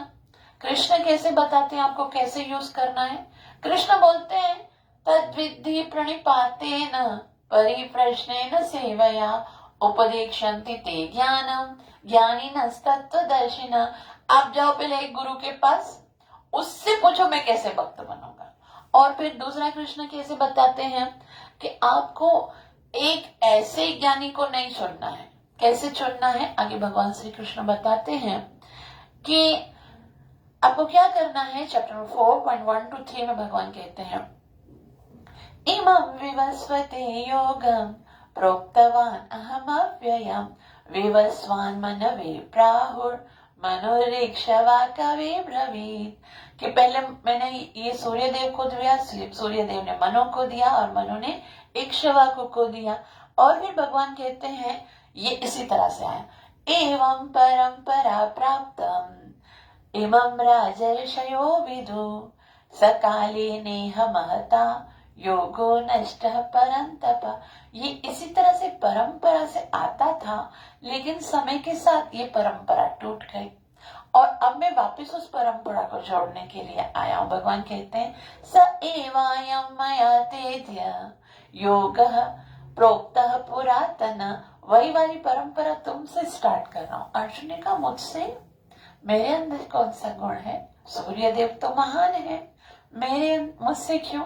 तब भगवान बताते हैं भक्तोसी में सखा चेती रहस्यम ये तदुत्तम। तो ये गीता समझने के लिए संसारी विद्वत्ता नहीं, सिर्फ तपस्या, ज्ञान या और कोई ध्यान इत्यादि की आवश्यकता नहीं। कृष्ण के प्रति सरेंडर, कृष्ण का भक्त तथा कृष्ण का सखा होना आवश्यक है। तो श्री प्रभुपाद जी यहाँ पर बता रहे हैं कि श्रीमद् भगवत गीता को समझने की जो फर्स्ट कंडीशन है वो क्या है? पहली कंडीशन क्या है कि इस कृष्ण को आपको भगवान के रूप में स्वीकार करना है। श्री प्रभुपाद जी कहते हैं साथ ही हमें यह जानना होगा कि भगवान कृष्ण पूर्ण पुरुषोत्तम भगवान है ना। कृष्ण पूर्ण पुरुषोत्तम भगवान है, यह हमें जानना होगा, क्योंकि बोला किसने है? अगर कोई बोल रहा है कि मत्तः परतरम नान्यत् किंचित् अस्ति धनंजय, कि मुझसे श्रेष्ठ कोई नहीं है, वो बोल कौन रहा है? अगर वो कृष्ण बोल रहा है तो ही प्रामाणिक है ना। अगर वो बोलने वाला भगवान है तो ही उसको स्वीकार करना है। तो श्री प्रभुपाद जी बोलते हैं ये हमें स्वीकार करना है कि कृष्ण पूर्ण पुरुषोत्तम भगवान है। जैसा कि खाली कृष्ण ने नहीं कहा है, इसको सिद्ध किया है किसने? श्री प्रभुपाद जी बता रहे, शंकराचार्य, रामानुजाचार्य, माधवाचार्य, निम्बार्काचार्य, निम्बार्क स्वामी और श्री चैतन्य महाप्रभु तथा भारत के वैदिक ज्ञान के अन्य विद्वान आचार्यों ने भी इसकी पुष्टि की है। क्यों कृष्ण को भगवान मानना है? क्योंकि स्वयं कृष्ण ने भगवत गीता में कहा और उसके बाद ये सारे जितने विज्ञानी हैं उन्होंने बताया। भगवान ने भी स्वयं भगवत गीता में अपने आप को परम पुरुषोत्तम भगवान कहा है ना। भगवान कहते हैं मैं, अहम, है ना, बार बार कहते हैं भगवान कि भगवान के अहम सर्वस्व प्रभवो मत्तः सर्वं प्रवर्तते, मैं ही भौतिक और आध्यात्मिक जगत का स्वामी हूँ। और केवल भगवान ने और इन आचार्यों ने नहीं कहा, आगे श्री प्रभुपाद जी कहते हैं ब्रह्म संहिता में तथा अन्य पुराणों में, विशेषतया श्रीमद् भगवत ब्रह्म संहिता में क्या कहा गया है, ईश्वर परमः कृष्ण, तो ब्रह्म संहिता में कहा गया। और विशेषकर श्रीमद् भागवतम जो भागवत पुराण के नाम से विख्यात है, इसके रूप में स्वीकार किए गए हैं। क्या कहा गया भागवतम में, कृष्णस्तु भगवान स्वयं। अतः श्रीमद् भगवत गीता में हमें भगवान ने जैसे बताई है वैसे ही स्वीकार करनी है। भगवान ने जो बताया एज इट इज हमको उसको स्वीकार करना है। अब श्री प्रभुपाद जी बता रहे हैं बहुत ही सुंदर बात कि 3 प्रकार के लोग होते हैं। यहाँ पर बता रहे अलग अलग प्रकार के लोग होते हैं, कुछ कर्मी होते हैं, कुछ ज्ञानी होते हैं, कुछ योगी होते हैं, कुछ निराकारवादी होते हैं। लेकिन गीता ये सब लोगों की समझने के लिए है ही नहीं, क्योंकि भगवान ने क्या कहा है, मैं ये ज्ञान किसको दे रहा हूं, तुमको क्यों दे रहा हूं, क्योंकि भक्तों से मैं सखा चाहती। तो यहाँ श्री प्रभुपाद जी कहते हैं कि वे अर्जुन से कहते हैं कि मैं तुम्हें यह परम रहस्य इसलिए प्रदान कर रहा हूं क्योंकि तुम मेरे भक्त तथा मित्र हो। इसका तात्पर्य यह है कि श्रीमद् भगवत गीता ऐसा ग्रंथ है जो विशेष रूप से भगवत भक्त के लिए ही है, भगवत भक्ति के निमित्त है। आध्यात्मिक वादियों की 3 श्रेणियां हैं। अक्षर प्रभुपाद जी बता रहे, ज्ञानी, योगी तथा भक्त। यहाँ के निर्विशेषवादी, ध्यानी और भक्त। यहाँ पर भगवान अर्जुन से स्पष्ट कहते हैं कि वे उससे इस नवीन परंपरा यानी गुरु परंपरा का प्रथम पात्र बना रहे हैं, क्योंकि प्राचीन परंपरा खंडित हो गई है। अतएव वे भगवान की इच्छा थी कि सूर्य देव से चलता आया हुआ जो विचारधारा है उसकी दिशा में ही अन्य परंपरा स्थापित की जाए। उनकी यह इच्छा थी कि उनकी शिक्षा का विवरण अर्जुन द्वारा नए सिरे से हो। वे चाहते थे कि अर्जुन श्रीमद् भगवद गीता ज्ञान का प्रामाणिक विद्वान बने। अतएव हम देखते हैं कि श्रीमद् भगवद गीता का उपदेश अर्जुन को विशेष रूप से दिया गया, क्योंकि अर्जुन भगवान के भक्त, प्रत्यक्ष शिष्य तथा घनिष्ठ मित्र थे। अतएव जिस व्यक्ति में अर्जुन जैसे गुण पाए जाते हैं वही श्रीमद् भगवद गीता सबसे अच्छी तरह समझ सकता है। कहने का तात्पर्य यह है कि भक्त को भगवान से प्रत्यक्ष रूप से संबंधित होना चाहिए। जैसे अर्जुन जो है वो भगवान के भक्त तो हैं, लेकिन साथ में भगवान बोले खाली भक्त से काम नहीं चलेगा। भक्त हो तो बताओ किस प्रकार के भक्त हो, संबंध होना चाहिए। जो ही कोई भगवान का भक्त बन जाता है त्यों ही उसका सीधा संबंध भगवान से हो जाता है। यह एक अत्यंत विशद विषय है, लेकिन संक्षेप में यह बताया जा सकता है कि भक्त तथा भगवान के मध्य में 5 प्रकार के संबंध हो सकते। तो श्री प्रभुपाद जी कितना सीरीज में बता रहे हैं ना। श्री प्रभुपाद जी जो भी बात बताते, ऐसा नहीं कि कुछ भी श्री प्रभुपाद जी के माइंड में आया उन्होंने लिख लिया। पहले श्री प्रभुपाद जी ने हमें क्या बताया, श्रीमद् भगवद गीता की महत्ता को बताया कि भगवद गीता की महत्ता कितनी आवश्यकता है कि वो जो है ना एज इट इज होनी चाहिए। उसके बाद श्री प्रभुपाद जी ने इसको समझना कैसा, औषधि पे जिस तरह से प्रिस्क्राइब किया जाता है उस तरह से, और फिर कैसे बताना है, परंपरा से बताना है। और फिर भगवान के समझने वाला कौन होना चाहिए, समझने वाला कौन होना चाहिए, भगवान का भक्त होना चाहिए। और भक्त कैसा होना चाहिए, उसका भगवान के साथ दिव्य संबंध होना चाहिए। और दिव्य संबंध किस प्रकार का होना चाहिए, 5 प्रकार के संबंध होते हैं। अरे इतनी सुंदर बात यहाँ श्री प्रभुपाद जी कहते हैं, मुझे बहुत अच्छी लगती है। श्री प्रभुपाद जी बोलते हैं कि कोई नालायक से नालायक व्यक्ति भी हो, प्रत्येक जीवात्मा, लाखों करोड़ों जीवों में से प्रत्येक जीव का भगवान के साथ विशिष्ट संबंध है। कोई भी जीव आत्मा ऐसा नहीं है जिसका भगवान के साथ संबंध ना हो। कौन कौन से संबंध होते हैं पहले हम पर देखेंगे। श्री प्रभुपाद जी बोलते हैं पहला होता है शांत रस, जिससे हम भगवान का संबंध, कोई निष्क्रिय अवस्था में भगवान की भक्ति कर सकता है। जैसे कोई अपने आप को वृंदावन के किसी वृक्ष के रूप में, भगवान की लकुटी के रूप में, भगवान की वंशी के रूप में या गैया के रूप में भगवान का भक्त बन सकता है। और दूसरा होता है कोई सक्रिय अवस्था में भक्त हो सकता है, मतलब भगवान के साथ उसका शांत भाव के बाद होता है वात्सल्य भाव। कोई वात्सल्य भाव में भगवान का भक्त हो सकता है, जैसे यशोदा मैया या फिर नंद बाबा, या फिर कोई सखा रूप में भगवान का भक्त हो सकता है, जैसे श्रीदामा, मनसुखा और अर्जुन है। और या फिर कोई जो है वो सेवक की तरह, सेवक मतलब कोई सेवा करके भगवान का भक्त हो सकता है, जैसे हनुमान जी। और फिर कोई जो है वो माधुर्य प्रेम से भगवान का भक्त हो सकता है, जैसे कि गोपियां हैं और या फिर यशोदा मैया, गोपियां हैं और श्रीमती राधा रानी है। तो कौन सा है? शांत भाव, उसके बाद है दास्य भाव, उसके बाद है सखा भाव, उसके बाद है वात्सल्य भाव और उसके बाद है माधुर्य भाव।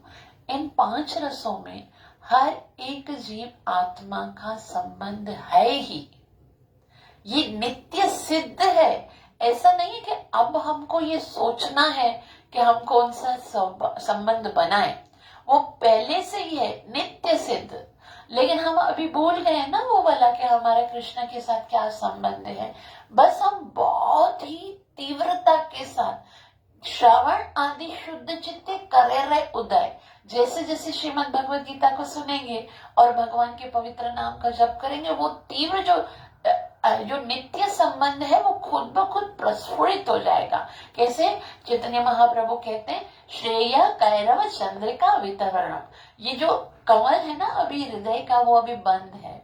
और जैसे जैसे श्रेय कैरव चंद्रिका वितरणम हरिनाम संकीर्तना, जैसे जैसे हरिनाम संकीर्तन करेंगे, भगवान की कथा को श्रवण करेंगे, तो क्या हुआ, ये जो संबंध अभी गुप्त है उसकी पंखुड़ियां खुलने लगेंगी और हमें याद आ जाएगा कि भगवान की किस भाव से सेवा करती थी या करता था।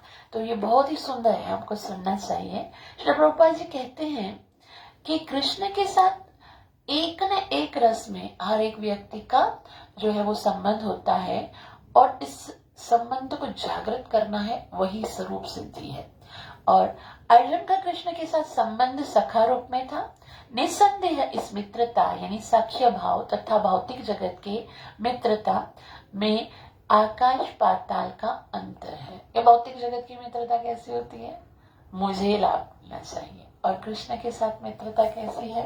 कृष्ण को, हम बोलते ना, कृष्ण के लिए जीना, फिर वो खाली कृष्ण को खुश करना चाहता। यह दिव्य मित्रता है जो हर किसी को प्राप्त नहीं हो सकती है। निसंदेह प्रत्येक व्यक्ति का भगवान के साथ सीधा संबंध है, हर एक व्यक्ति का है। कोई भी ऐसा व्यक्ति नहीं है जिसका कृष्ण के साथ संबंध नहीं है। और ये संबंध भक्ति की पूर्णता से ही जागृत हो सकता है। अभी सो गया है, जागृत होगा जब भक्ति करेंगे। किंतु वर्तमान जीवन की अवस्था में हमें न केवल भगवान को बुला दिया है, अपितु हम भगवान के साथ अपने शाश्वत संबंध को भी भूल गए, कृष्ण को भी भूल गए, अपने संबंध को भी भूल गए हैं। तो श्री प्रभुपाद जी कहते हैं, लाखों करोड़ों जीवों में से प्रत्येक जीव का भगवान के साथ नित्य विशिष्ट संबंध है। यह स्वरूप स्वरूप कहलाता, हमारा वास्तविक स्वरूप ही है। जीवन स्वरूप है कृष्ण नित्य दास, किसी न किसी स्वरूप में कृष्ण के दास है। हम सेवा करनी है कृष्ण की, ये इटर्नल ड्यूटी है हमारी। यहाँ पर हम किसी न किसी की ड्यूटी कर रहे हैं ना, कोई पति की, कोई पत्नी की, कोई बच्चों की, कोई माता की, कोई पुत्र की। ये ड्यूटी जो है वो टेम्पररी है, और इटर्नल ड्यूटी क्या है? कृष्ण की सेवा। और भक्ति योग की प्रक्रिया द्वारा यह स्वरूप जागृत किया जाता है। जितना तीव्रता के साथ भक्ति योग का ये जो क्रिया की जाएगी, उतना ही जल्दी हम अपने स्वरूप को समझ जाएंगे। तब यह अवस्था सिद्ध रूप कहलाती है, वही हमारा सिद्ध रूप होता है। यह रूप की अर्थात स्वाभाविक या मूलतः स्थिति की पूर्णता कहलाती है। अतएव अर्जुन भक्त था और मैत्रेय में वह भगवान के साथ संपर्क में था। अब अर्जुन की स्थिति है, देखो अर्जुन क्या है? भगवान के सखा है ना, और यहाँ पर भगवान के सखा के रूप में है।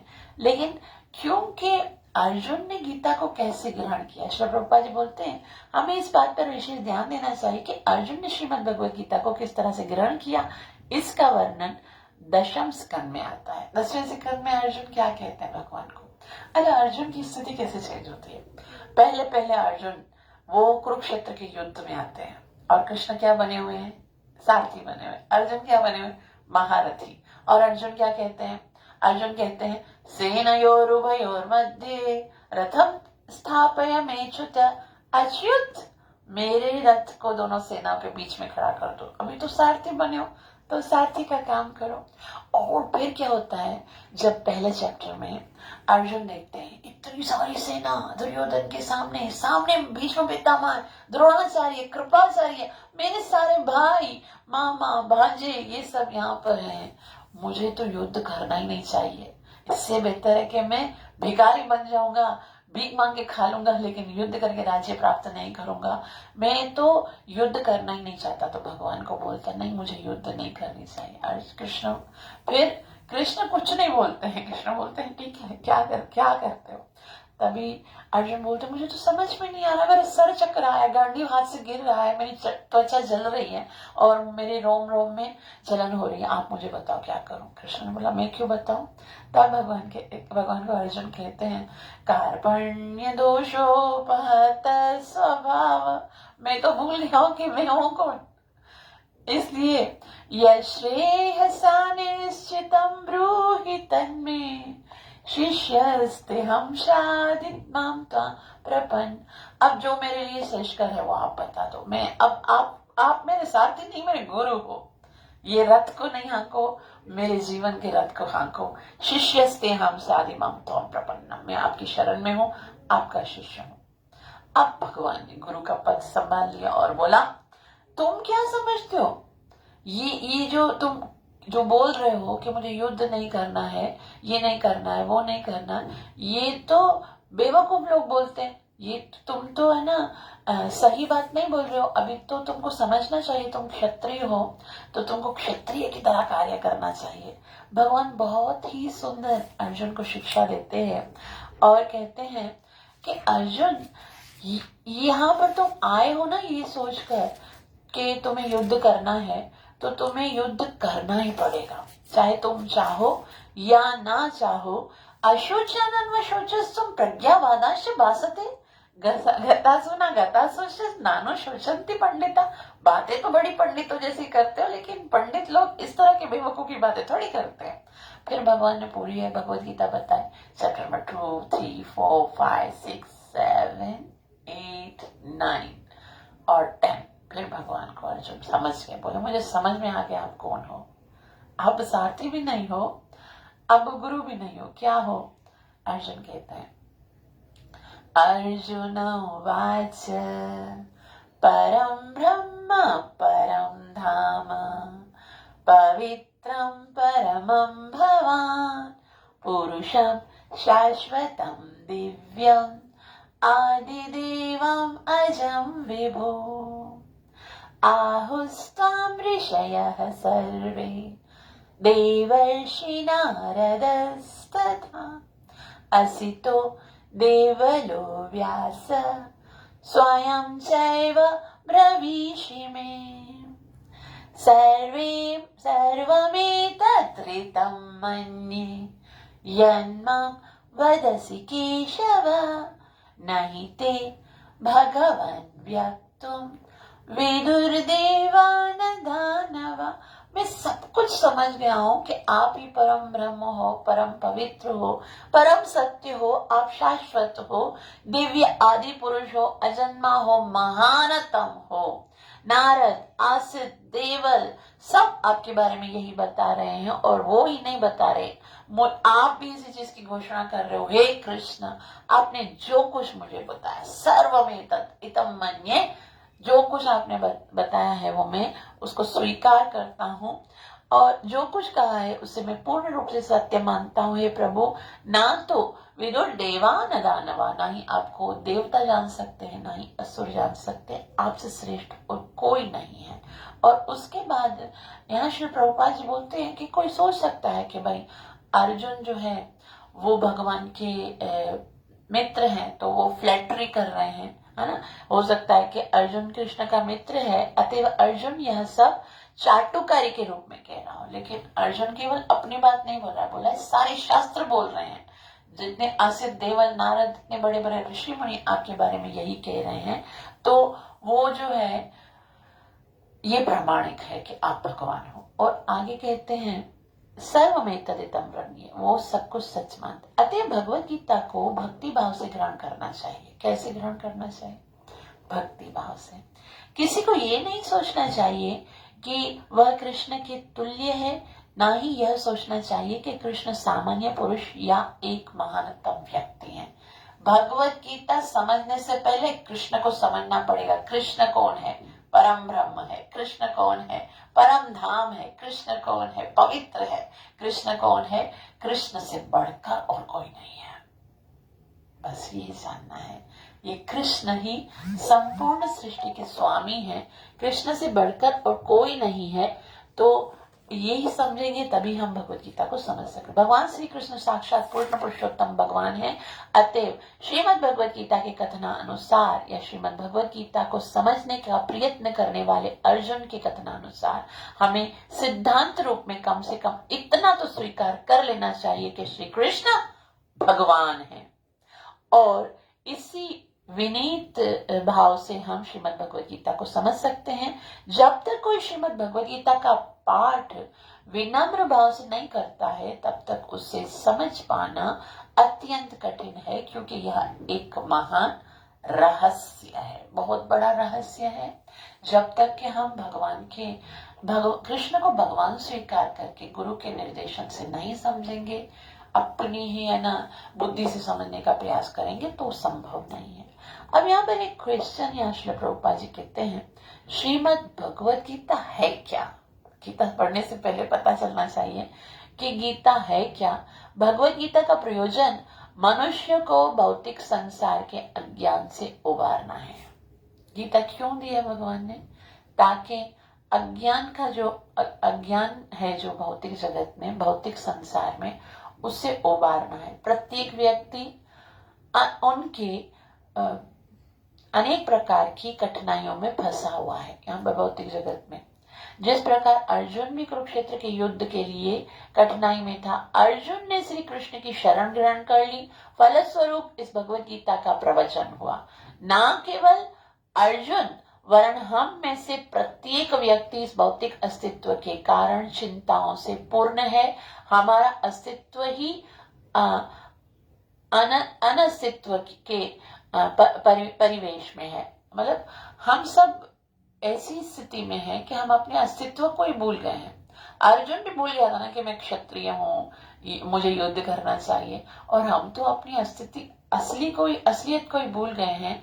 तो जिस तरह से अर्जुन इस विकट परिस्थिति से बाहर आ गया, कैसे? श्रीमद् भगवद गीता सुनने के बाद नष्टो मोह स्मृति लब्ध्वा तत्प्रसादान्मयाच्युत, मुझे याद आ गया, मैंने अपना स्वभाव भी याद कर लिया है, मेरा जो मोह है वो भी नष्ट हो गया है। अब मैं आपकी बात को समझने के लिए पूरी तरह से तत्पर हूँ। उसी तरह से हम भी यदि श्रीमद् भगवद गीता को सही तरीके से समझेंगे, तो सारे जो भौतिक अज्ञान है, भौतिक संसार के अज्ञान में फंसे हुए हैं, उनसे बाहर निकलेंगे। श्री प्रभुपाद जी यहाँ पर एक बहुत ही सुंदर बात बता रहे हैं कि जब तक हमको ये समझ में नहीं आएगा कि हम भौतिक जगत में, संसार में कितने दुखी हैं, तब तक ये नहीं सोचेंगे कि हम इतने दुखी हैं तो हमको क्यों दुख मिल रहे हैं। तब तक वो व्यक्ति, श्री प्रभुपाद जी कहते हैं, जब तक उसे यह अनुभूति नहीं हो जाती है कि वह कष्ट भोगना नहीं चाहता है, अपितु सारे कष्टों का हल ढूंढना चाहता है, तब तक उसे सिद्ध मानव नहीं समझना चाहिए। हम कष्ट भोग रहे हैं, कष्टों के निवारण को तो सोचते हैं कि कैसे तरह से ये कष्ट खत्म हो जाए, लेकिन ये कष्ट क्यों आ रहे हैं वो तो नहीं सोच रहे हैं। तो वो बेवकूफ है ना। वो कैसे है? जैसे अगर किसी को बार बार बुखार हो रहा है और वो पेनाडोल की टेबलेट खाकर बुखार को खत्म कर रहा है, और थोड़ी देर के लिए बुखार खत्म हो जाता है, फिर वापस से क्या होता है, बुखार आ जाएगा ना। मेन तो क्या है, उसको जाकर लेबोरेटरी में टेस्ट करवाना चाहिए कि आखिर किस जगह पे ऐसा इन्फेक्शन हो रहा है जिसके कारण से बार बार बुखार हो रहा है। तो जीवन में बार बार कष्ट आ रहा है, और हम कभी गरीबी का कष्ट है, कभी कोई फिजिकल बीमारी का कष्ट है, कभी कोई है ना व्यक्ति के द्वारा कष्ट मिल रहा है, कभी देवताओं के द्वारा कष्ट मिल रहा है, कभी मानसिक कष्ट मिल रहा है। ये कष्ट को खत्म करने का प्रयास कर रहे हैं, मगर लेबोरेटरी में जाकर चेक नहीं करवाते कि कष्ट आ क्यों रहा है। तो श्रील प्रभुपाद जी कहते सिद्ध मानव वो है जो इन कष्टों का कारण जानने का प्रयास करता है। जैसे श्रील रूप गोस्वामी, सनातन गोस्वामी जब चैतन्य महाप्रभु के पास आते हैं तो क्या पूछते हैं कि अमी के में आमार जार तार तापत्री है, कि मुझे ये बताइए कि मैं कौन हूं, मुझे ये तीन ताप क्यों सताते हैं, मुझे कष्ट क्यों मिलते हैं। जब ये जानता है तभी वो सिद्ध मानव बनता है। तब तक तो जानवरों की तरह जी रहा है। जानवर को भी गर्मी लगेगी तो कुत्ता भी जाएगा वृक्ष के नीचे जाके ताकि ठंडी मिले, भूख लगेगी तो खाएगा कुछ। खाली इसी तरह से अपने कष्टों को दूर करने वाला सिद्ध मानव नहीं होता है। सिद्ध मानव क्या होता है, जो जिज्ञासा करे। इसलिए वेदांत सूत्र क्या कहते हैं, अथातो ब्रह्म जिज्ञासा। मनुष्य के सारे कार्यकलाप तब तक सफल माने जाते हैं, असफल माने जाते हैं, जब तक वह परब्रह्म के स्वभाव के विषय में जिज्ञासा नहीं करता।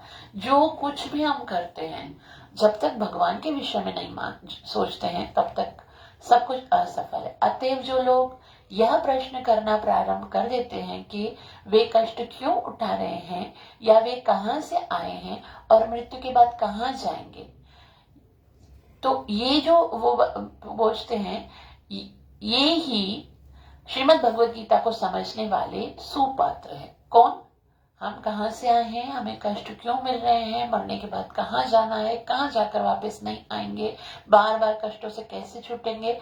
जो ये जानना चाहता है वही श्रीमद् भगवद गीता के को सही तरह से समझ सकता है। तो हमें यहाँ देखना चाहिए कि रियल पर्पस और लाइफ क्या है, हमारे जीवन का वास्तविक उद्देश्य क्या है।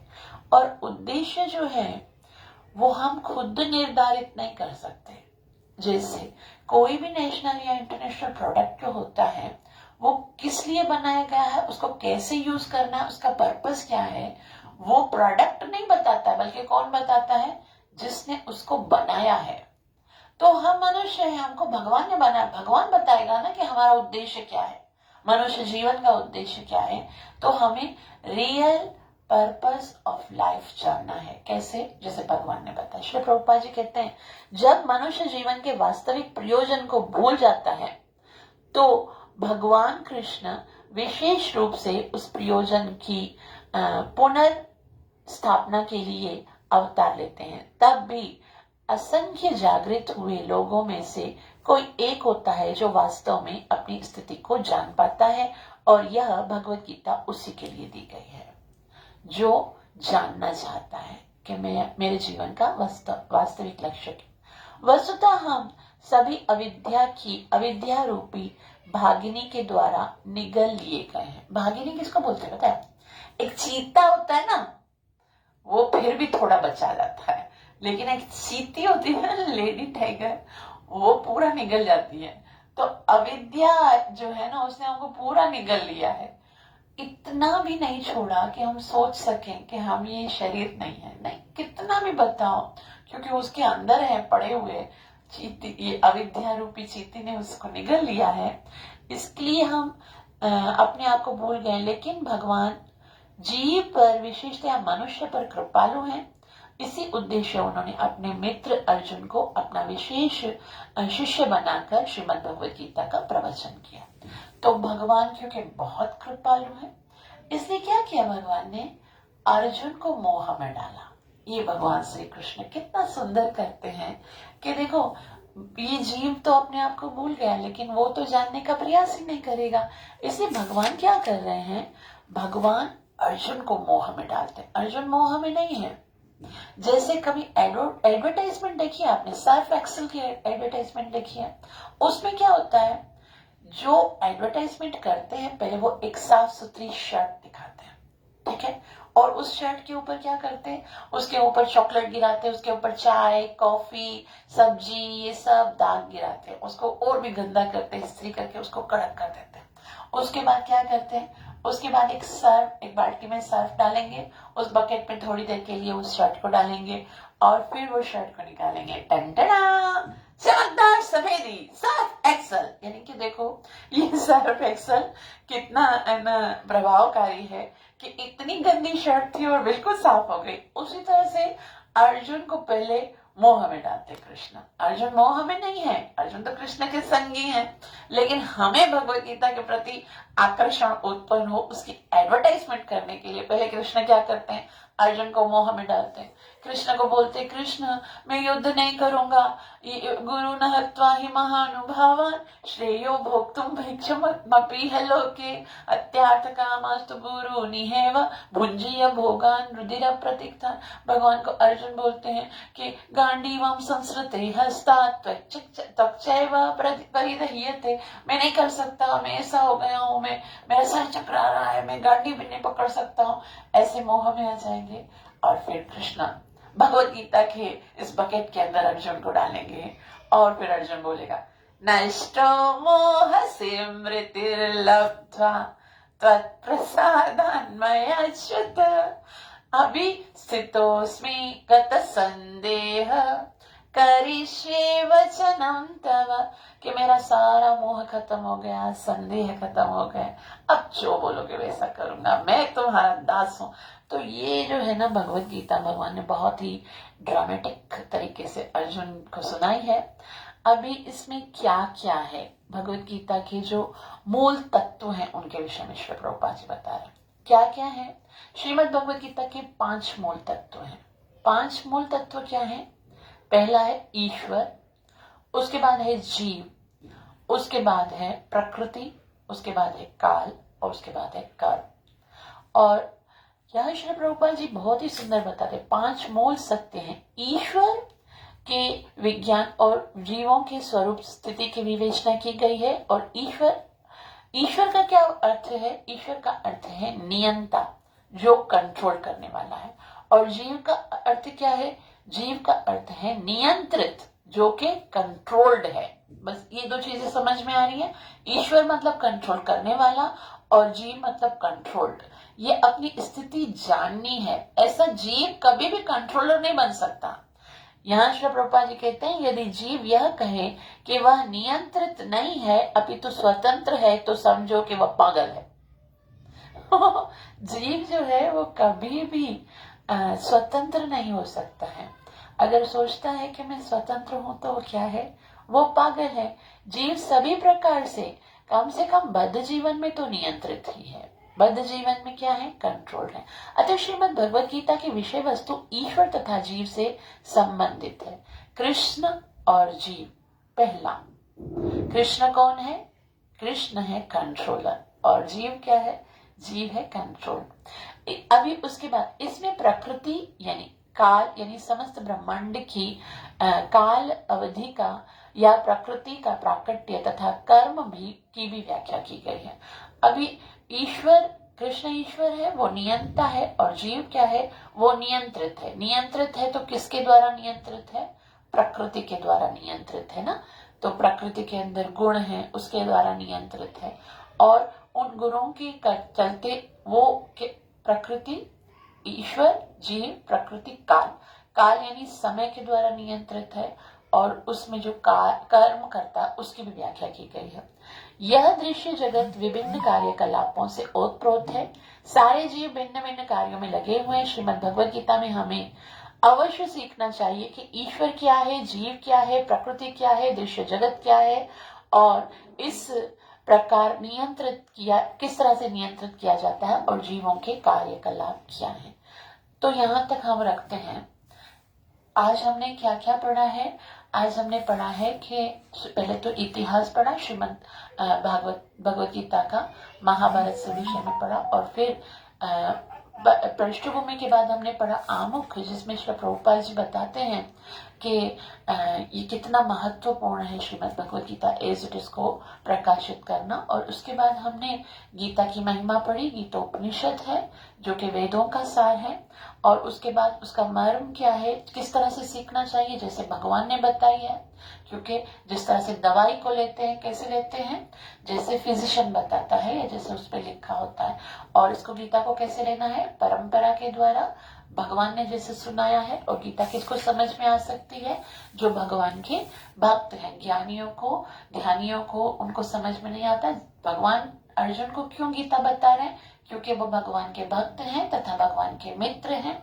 और भगवान के साथ हम भी कोई भक्ति के साथ कोई ना कोई संबंध जोड़ेंगे। 5 रसों के विषय में पढ़ा, दास्य शांत रस, दास्य रस, सखा रस, वात्सल्य रस और माधुर्य रस के विषय में पढ़ा।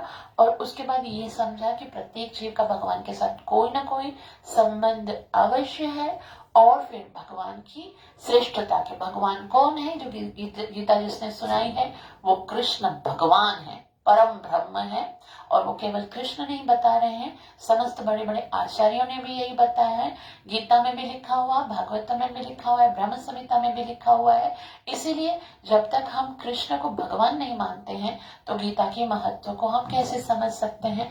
उसके बाद हमने पढ़ा कि जीव जो है तभी वास्तव में मानव जीवन की सफलता तभी है जब वो जीव ये समझ जाए कि मैं दुखी हूँ, जिज्ञासा करे कि मैं दुखी क्यों हूँ, मुझे ऐसा क्या करना चाहिए कि मैं अपने इन दुखों को निवृत्त कर सकूं। उसके लिए उसको भगवत गीता पढ़नी चाहिए। और भगवत गीता के 5 मूल विषय पढ़े। क्या है, ईश्वर, ईश्वर का मतलब होता है नियंता, कंट्रोलर। और उसके बाद है जीव, जीव का मतलब होता है कंट्रोल्ड, जो कंट्रोल करने वाला, कंट्रोल है, जो कि कृष्ण के द्वारा कंट्रोल्ड है। किसके द्वारा, प्रकृति, दैविक भौतिक प्रकृति उसमें फंसा हुआ है। ईश्वर, जीव, प्रकृति, काल और कर्म, इसको हम डिटेल से आगे के सत्र में पढ़ेंगे। आप सबका बहुत बहुत आभार जो इतना प्रेम से श्रवण किया। कृपया मुझे आशीर्वाद अवश्य दीजिएगा कि मैं अपनी सेवा और साधना को अच्छे से कर सकूं और निरपराध भाव से हरिनाम जप करके गुरु और कृष्ण को प्रसन्न कर सकूं। ग्रंथराज श्रीमद् भगवद गीता यथारूप की जय हो। नित्य लीला प्रवेश भय चरणारविंद भक्ति वेदांत स्वामी श्रीला प्रभुपाद की जय हो। गौर प्रमानंद।